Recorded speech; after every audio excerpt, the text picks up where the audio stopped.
Hi everyone, my name is Ahmed Graves Eel, and welcome to SNJ Today's podcast, South Jersey Stories, where we get beneath the surface of the news stories and topics we're still talking about. With me today is Mike Epifanio, who created Hometown Heroes in 2009 to honor the men and women of Vineland who helped make the community a better place to live and work. 10 years later, Hometown Heroes has expanded to encompass all of Cumberland County to have the nominees tell their stories of hope and ways they help improve their community. During this interview, we will hear from 4 of the 26 Hometown Heroes honorees. What was the impetus behind the decision for you to create Hometown Heroes? Well, Ahmed, it started as a celebration of the first anniversary of the newspaper.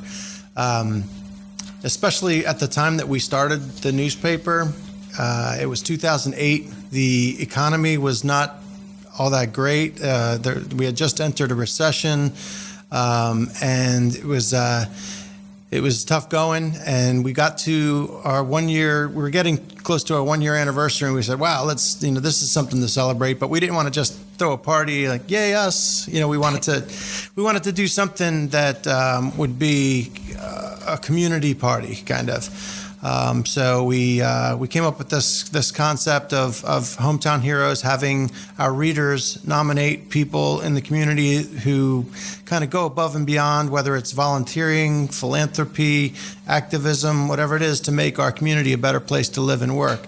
And at that time, that first year, we were a Vineland newspaper, so the Hometown Heroes were Vineland residents or people who lived, or work in Vineland. And then, later on it expanded. But so that was how it got started. We wanted to have a party to celebrate our anniversary, but we wanted to do something that was in the spirit of the community and recognizing people who made it a better place to live and work. That's awesome, Mike. That's awesome. So our next question is, what is the process of choosing the nominees? Well, again, we threw it out to our readers. We put nomination forms in the newspaper that we published starting, let's say, like at the end of the fall and going into, I think the deadline is usually sometime in the beginning of January. The nomination form was and still is also available online. So we look to our readers to make the nominations. In a couple of cases, we would go back and take a look at our coverage, the stories that we've done, and kind of supplement the reader selections with some names that we think these are pretty cool stories. We really should throw this one out there. And usually we try to encourage somebody else to make those nominations, because we don't want to just have everything be a house nomination. It means less to the honoree if it came from us than if it came from somebody in the community that admired their work. So I guess I won't be making any nominations anytime soon, sir. Okay. On average, how many nominations do you believe get submitted each year? Well, we probably get somewhere around 30 or 40. Most of the time, people won't take the effort to nominate somebody if they're not, most of the time people know what this is. They know what the Hometown Hero program is about, so they'll, every once in a while, you'll get somebody that says, "I want to nominate my wife because she's a wonderful woman, takes care of everybody in the family." But that's not really what the program is all about. It's really about community, doing things in the community, not just doing things as a good father or mother. Once in a while, we get something like that. But for the most part, people don't take the time and effort to nominate someone unless they're really, somebody that's a treasure in the community that's really taken time to make the area a better place to live and work through, donating their time or efforts. Reverend Dr. Rob Weinstein is the founding pastor of Bethany Grace Community Church and the founder and president of the M25 Initiative. Weinstein describes what caused him to create the Ending Homelessness by 2020 and Code Blue initiatives. It really started with the fact that several different things happened, but a gentleman by the name of Lloyd, who was sleeping on the back of my church and deciding to try to get involved and to help him. And then I spent a weekend homeless in Bridgeton to try to raise awareness and get a different understanding and appreciation of what the homeless go through. And out of that, kind of emerged the Code Blue movement and the Housing First movement. So really, it always comes back to a guy named Lloyd, and unfortunately, Lloyd passed away 2 years ago behind the Bridgeton Board of Education building. But because of his life, his spirit lives on through these initiatives, as well as Mr. Joseph Henshaw, who passed away in the Salvation Army clothing bin that helped spark the Code Blue program. So really, it's remembering those people, our homeless neighbors, that started this all off. So most of the time, the nominations that we get are very good and worthy of consideration. We usually don't get too many that we have to set aside. Every once in a while, we have a bumper crop like this year. Year before, we had a lot of nominations, so we do end up holding some until the following year.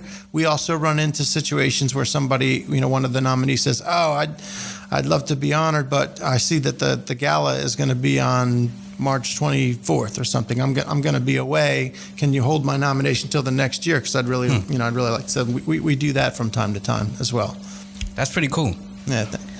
Now, is there any particular nominee that has stood out to you after the 10 years of doing Hometown Heroes? Well, we've honored. I think the number is 228 people by now.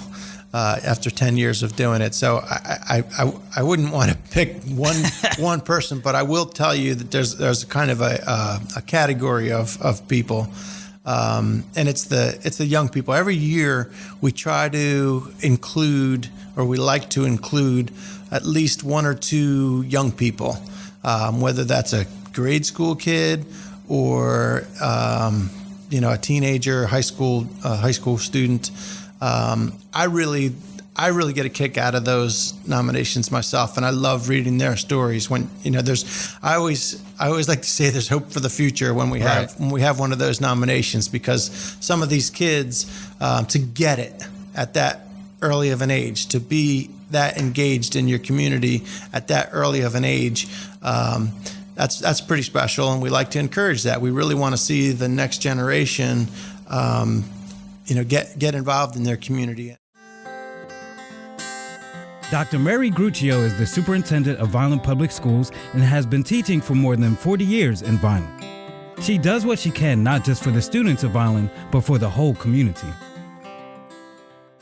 Well, right now I'm superintendent of schools, but I've been an educator for 43 years in Vineland, and I've been a teacher, a principal, assistant superintendent. So I'm here for the kids of Vineland and the families of Vineland, and I try to do whatever I can to provide the very best for them in the Vineland Public Schools. You should embrace your community. I'm very proud to live here, and I'm very proud that my kids came back here after college. And I think whenever you can give back to your community, it's a blessing. And, I'm proud to do that because I'm proud to live here. So it's my pleasure to do that. Some of the proceeds from the gala will go toward that. And I think you're probably going to be asking me about the money that's going to the charity, so I'll get into that a little later in the interview. Okay. But I mean, there are some fantastic stories. I mean, we've had kids that have foregone or encouraged people to come to their birthday party not to bring them gifts, but instead to bring coats or canned goods for the homeless. There's stories about. I remember when Anthony Carter was a kid. He's one of our honorees a few years back, and he's returned each year to the gala. He found, I think it was $800 in the Walmart parking lot, and instead of just keeping it, he told his mother, "I want to make sure we return this." And it turns out the person who had inadvertently dropped this envelope this money. It was their rent money, and they really needed it. And the story made the papers. And I remember reading that story. Really inspiring story. And he's a great kid. He's gone on to be a great college student, and went to Cumberland, and now he's going, I think, to American University. It's a great story. We have there's a guy, kid Jake Yuan, who's come back every year. Started out him, asking his mother, why do kids get cancer? And he just got involved with the Alex's Lemonade Stand movement, and it just grew and grew each year. And they eventually his father was I think a volunteer fireman, and they held a Alex's Lemonade Stand. They turned it into a whole community day, and he's raised tens of thousands of dollars over the years for Alex's Lemonade Stand. And he comes back every year. This year he was standing on my left side at the gala as I call up the honorees and read their bios. He's the one handing them their gift bags that we give to each honoree. That's cool.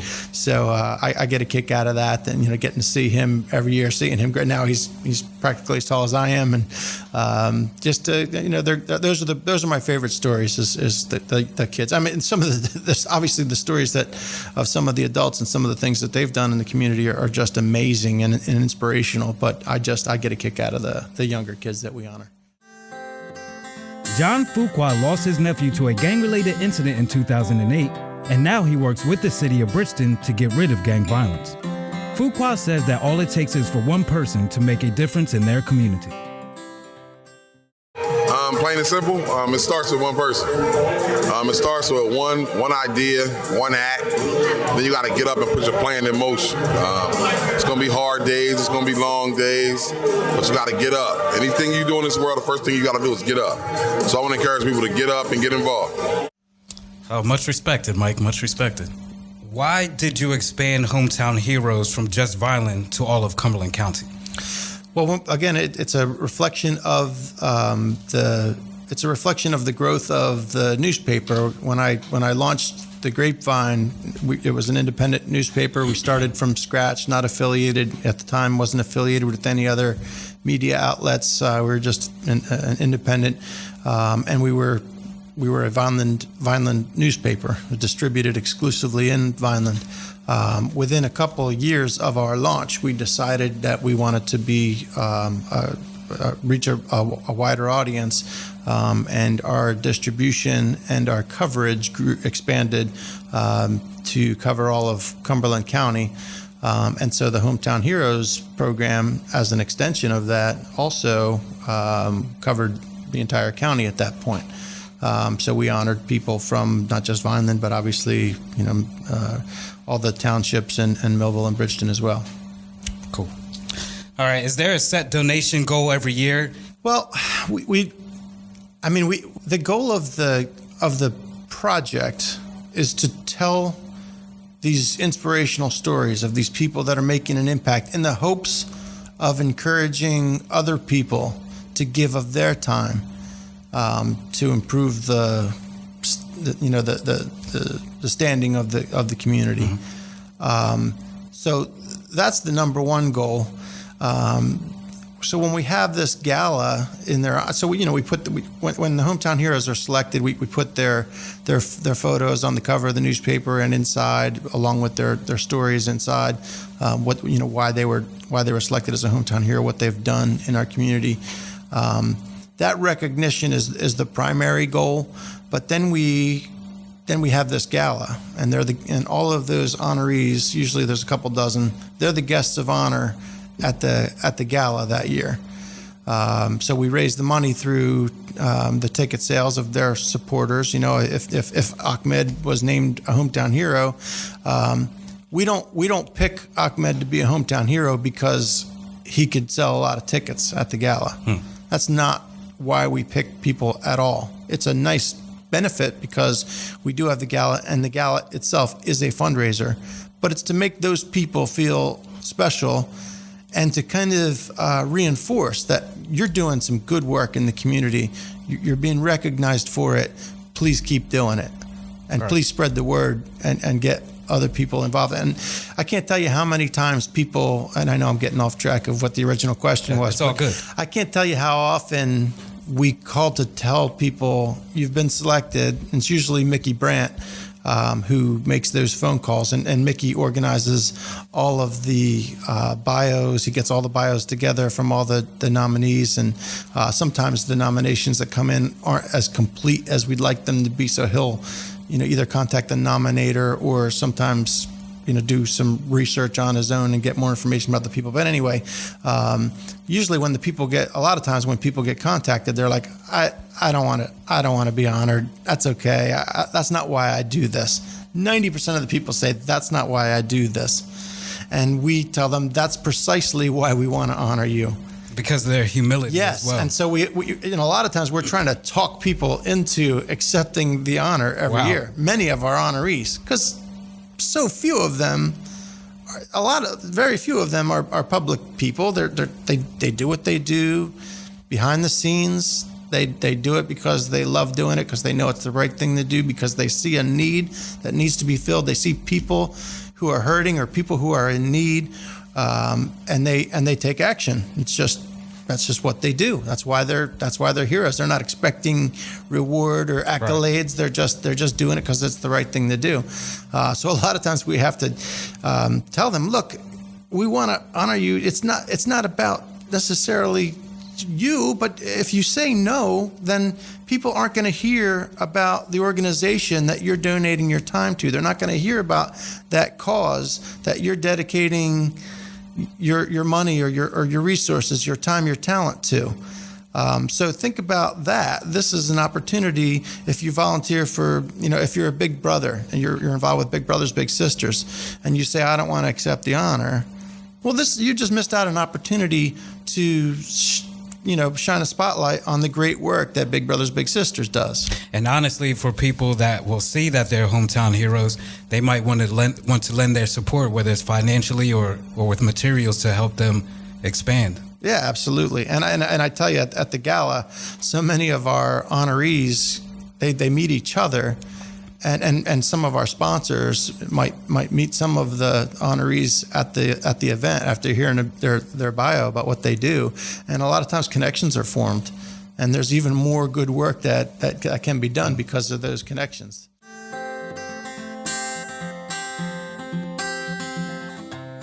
Warren DeShields is the Director of Food Services for Bridgeton Public Schools. He explains why it is an honor to be a Hometown Heroes nominee. It is an honor, and I think it's a privilege because the work that I do here in the community goes for the kids. It goes to make the community stronger. In doing that, I guess I was given this award, for it. But I think it's an honor, like I said before. It's a privilege to do the work that I do and help the community and strengthen it. And I continue to do it. So the Hometown Heroes Gala is also good for a networking event too. It is. And so the primary thing about it is, your original question was, do we have a target of how much money we're going to raise? And, we don't really think about it that way. But, I mean, just judging by where we've been the last couple of years, we've raised about maybe in the neighborhood of $7,000, $8,000 per year for the last several years. So, and it looks like we're on target to do that again this year. We had an incredibly successful event in terms of measuring success by how many people attended. I mean, it was just unbelievable and gratifying. So, the event keeps growing, but there's other things that affect how much money we're able to clear. And it's really 100% of the proceeds of the event after we pay all our expenses for the venue, for the centerpieces and the awards and plaques and things like that, for all that stuff. Once everything's paid for, whatever's left over, we distribute 100% of it to our two charities. Oh, and that was going to be my next question. Perfect segue. Perfect segue. What charities does Hometown Heroes donate to? Well, we have two, and they're two charities that are near and dear to my heart that I'm involved with. I'm the first charity is Vineland Rotary Charities Foundation, and so through Vineland Rotary Charities Foundation, we give the money to establish a Hometown Heroes scholarship. So every year we give. Now it's a $2,500 scholarship. Sometimes we give more. Sometimes we have multiple scholarships. Some years we've given as many as 5 $1,000 scholarships, but we've kind of locked in on the $2,500 scholarship now. And the scholarship is a Hometown Hero scholarship, and the qualification is the student has to demonstrate the same kind of volunteerism or activism as our heroes. So it's another way of paying it forward and recognizing people in the community that are doing great work and rewarding them for it, even though they didn't do it for that purpose. They didn't set out to get any kind of reward or any kind of acknowledgement. They just did it, and now we're telling those students, great work. Here's some money to help pay for your education, and in the hopes that you're going to continue to make this a lifestyle, part of who you are, to continue to give back to your community. So the Rotary Club does so many great things in our community. The scholarships are just one small part of what the Rotary Club does to make an impact on this community, and that's why I love to serve in that to be a member of that club and serve on the board of the Rotary Club. The other organization that receives the other half of our funding is the Cumberland Cape Atlantic YMCA. And I've been very involved with the YMCA. I go back to the time I was 3 years old and walked in the door to go to preschool there. It was called nursery school at the time. I learned to swim there, as countless kids in our community learned to swim. Me too. I have to say, me too, Mike. I mean, drowning is the number one cause of death of children in this country. So that alone is worthy of recognition for the good work that the YMCA does. But there's so many things that the YMCA does for our community. This money is used to support some of their cause-driven programs, and I'll tell you about a couple of them, 3 of them to be exact. The first is the Livestrong Program. It's a free program for cancer survivors to help them find their new normal. It's a combination of nutritional information, group therapy sessions,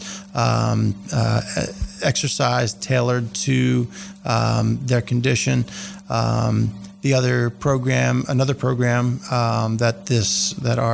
the proceeds from the gala help to keep going is the free diabetes prevention program that the YMCA offers, and there's that again is no cost to anybody in the community to take part. And then we have Ymca's financial assistance program.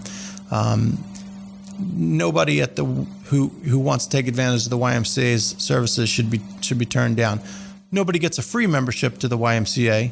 However, we have people that apply for the Ymca's financial assistance, and they can get some cost of their membership subsidized through the Ymca's financial assistance program. So those are just 3 of the many cause-driven programs that the Y offers to the community. It's not just a typical gym and swim. The YMCA is a community organization. It is a charitable organization. So those are the 2 charities. Vineland Rotary Charities Foundation uses the money for Hometown Hero scholarships for the kids that do the same good work as our heroes. And then Cumberland Cape Atlantic YMCA uses the money for these great community programming. Still to uplift the community. That's awesome. What it's all about. Yeah, the whole point of the event is to recognize people who are doing it, and then the money goes to organizations that are doing it, that are just uplifting the community. What do you want to see in the next 10 years for Hometown Heroes? I would like to see it continue. First and foremost, I mean, who knows what the future will hold, but wouldn't it be fantastic if we could honor another 228 people in the next 10 years? To have recognized that many people in the 10 years' time is something that I'm very proud of, to have started this movement and that it's been sustained, and I'm so happy. You know, the funny thing is I met the CEO, owner of SNJ Today, at a Hometown Heroes Gala. It was I think it was like 4 years ago now. He had just started this SNJ Today, vision that he had. He'd acquired a local radio station and television station, and approached me at the gala. He was there to honor, I think it was his cousin that he was there to honor that year as an attendee, and just says, "Wow, this is a great event, Mike." I just, he told me his story, how he was starting SNJ Today, and that their mission was to tell positive stories in innovative ways, which obviously aligns very closely with the newspaper at the time was called The Grapevine, the newspaper I had started. And he loved the Hometown Heroes Gala. He loved the idea that we're out there telling this dozen stories every year. And he said, we got to be able to partner up. And lo and behold, it was within 2 years of the time that I met him that the Grapevine was acquired by SNJ Today. Me and my staff all came over.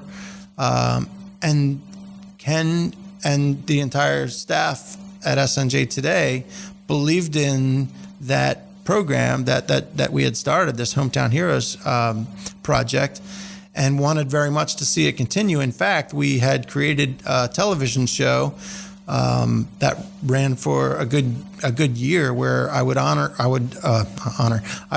interview 3 of the honorees on every one of the shows, and it got to be very difficult for me to schedule that many people to keep the show going.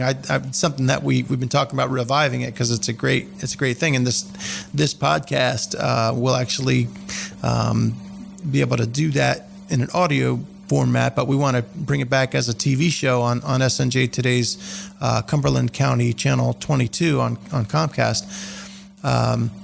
So it's a great fit for the company. One of the things that I said at the gala during my welcoming remarks is, that, again, repeating that SNJ Today's mission was about telling positive stories in innovative ways, and here we were telling 26 incredibly positive stories, and we had a lot of really innovative ways to tell those stories, including this podcast, which some of the interviews I'm told from this podcast will actually be boiled down as standalone segments on our radio station, 99.9 FM. So that's pretty cool too. And of course the program was being broadcast on Facebook Live the night of the gala. So another innovative way to tell these 26 really great positive stories. So that's what SNJ Today is all about. We told them through traditional media of print. We delivered those messages, those stories on radio. We've told these stories of these hometown heroes on television, on Channel 22, and now we're doing it digitally with Facebook Live and this podcast. So it's something that I'm really glad to see. To get back to your question, where do I want to see it in 10 years, and just continue to find the most innovative new ways of telling these stories. The stories themselves aren't going to change a whole lot. There's still stories about people who rolled up their sleeves, got involved in their community, saw a need, and decided to fill it. One of the other things that I like to see come of this is that people will continue to be inspired. At the gala, I asked the attendees, I said, contemplate this with me. Imagine if every one of our hometown heroes that were there tonight, that's 26 people, and all the honorees that have come before them. So we're talking about 228 people in 10 years. Imagine if every one of those people inspired just one other person to go out and find, somebody that needs help, some way to help. And then each of those people in turn inspired another person, and so on and so on. Before you knew it, we'd have an army of thousands of people who are out there looking for needs to be filled, looking for things that they can lend their talents and their time to right a wrong or to improve the lot of one of their friends or neighbors or somebody in the community that they might not even know. That would be a pretty special thing. And I like to think that this little project that we started 10 years ago has kind of at least motivated some people to get off their couch, get out the door, and get involved. There's so many organizations that are fantastic organizations in our community that need volunteers. There's so many stories that you can read about or hear about in the media of people who are in need. Maybe they, there could be a house that's burned down, somebody's lost a job, whatever the need is. There's so many things. You don't just have to do it as part of an organization. It's a Boys and Girls Club or a Rotary or the YMCA. I mean, there's so many organizations that are out there doing good work, but you don't have to even do it as a volunteer with those organizations, and they do need volunteers. The Rotary Club does need members, and these organizations do need more people to do the good work. But you can do things on your own, and as I mentioned with some of those young people, it's something that as a family, if you set out with your child to do a project, and I go back to that Jake Yuan story again. He said he wanted to do something, and yes, he did have that motivation on his own, but his parents were there to support that. Right. And his parents are heroes. His parents showed him the way that he could take his motivation and execute it, make it happen. So he can connect, as a 10-year-old kid. You need somebody to drive you around.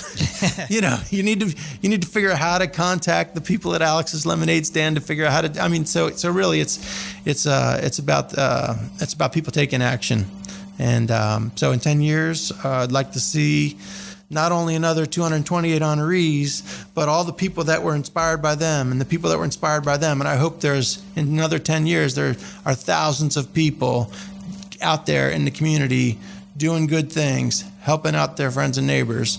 That would be, an especially, great legacy for this project. It seems like you're proud of the progress that the Hometown Heroes has made so far.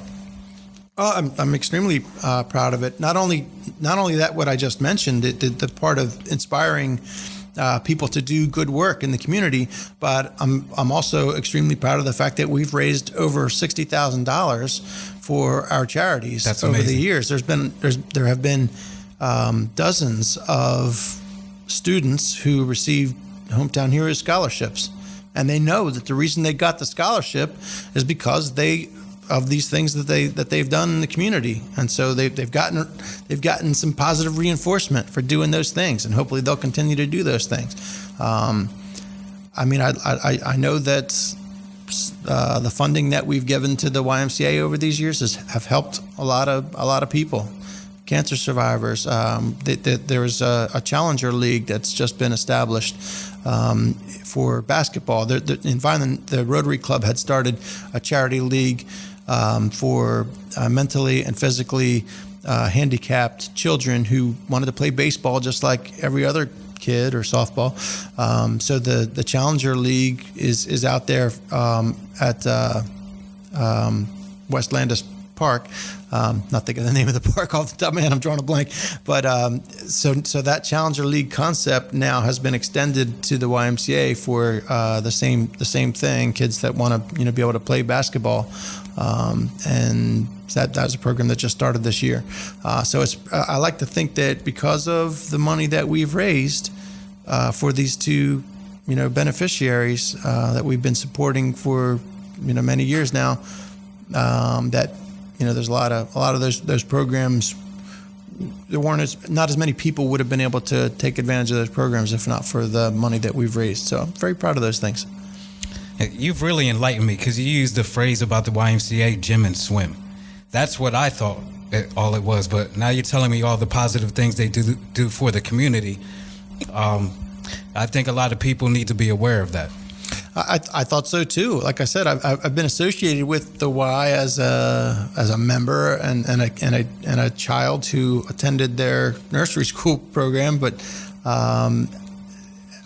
through college, I still viewed it as a gym and swim. I would work out there as a young man, and it wasn't. And even when I had my own children, and I coached my son's basketball or t-ball and soccer teams there, and both of my kids went to the YMCA for their annual trick or treat events that they had, things like that. It really wasn't until about 10 years ago that I started to get involved with the board that I realized that light bulb went off, and I realized how many more things that they do other than just being a fitness facility, that they do all this good work in the community. I didn't even know about the Livestrong Program or the diabetes prevention program. I wasn't aware that there are people in the gym who wouldn't be there if not for the financial assistance program, because they otherwise would not have been able to afford it.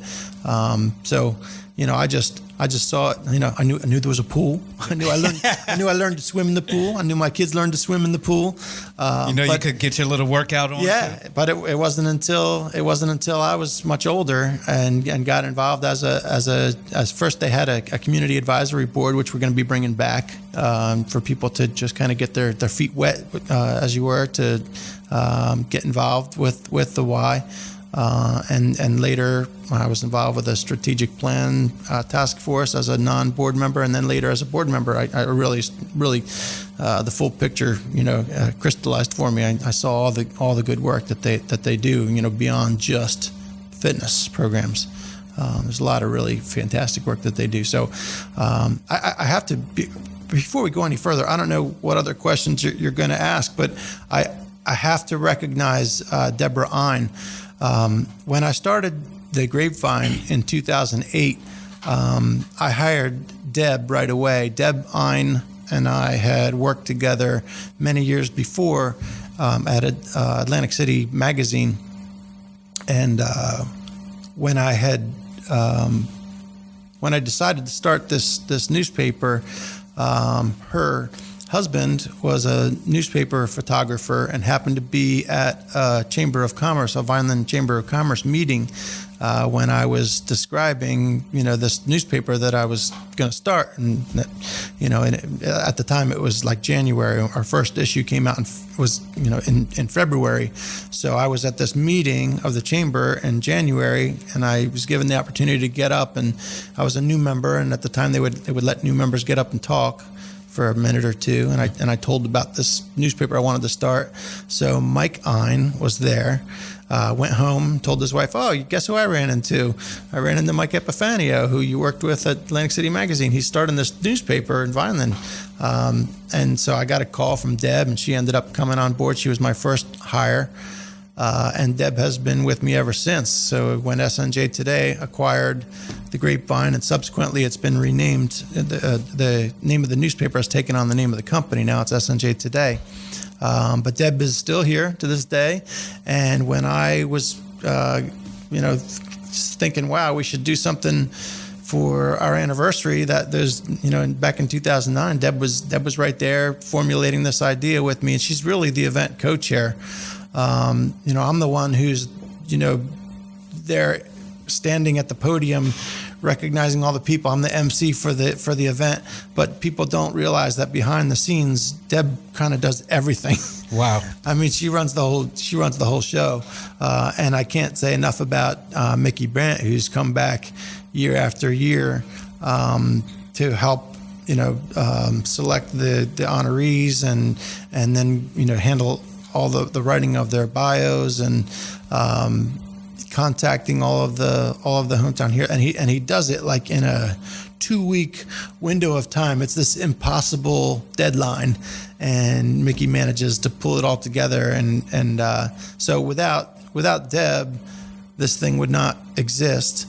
So I'm really proud to have been able to work with her. And when we had the first gala, the first year we did it, neither one of us had any experience in event planning. I mean, and so here it is. We announce in February who our honorees are, and we have a gala in March that every year we get about, in the neighborhood of 300 people. This year we had 385 people, and it's like 1 month from the time we announce who the honorees are that we have the gala. So it's like in 1 month we sell 385 tickets, plan this whole thing, and raise all this money for charity and recognize all these amazing people in our community. And so I couldn't be more proud of my association with Deb Ein, and with Mickey Brandt to make the thing happen.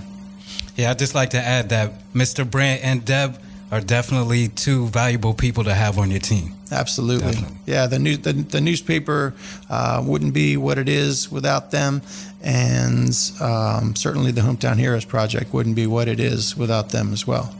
There aren't any more questions, Mike, but we'd like to thank you for your continued honorable work throughout the community. Ahmed, I really appreciate it, man. I'm so passionate about this project. I love it. I'm so proud of it. And just to be able to get up here and to talk about it and spread the word about it, it means a lot to me, and I really appreciate the opportunity. Thank you, Mike. All right, thank you.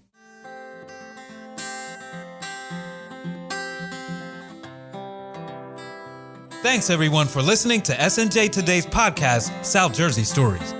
Find more local news at snjtoday.com or follow us on Facebook, Twitter, and Instagram. South Jersey Stories is hosted by Ahmed Graves Eel. Interviews were conducted by Alyssa Gompa and produced by Kevin Howard, with music by Jeff Schwachter.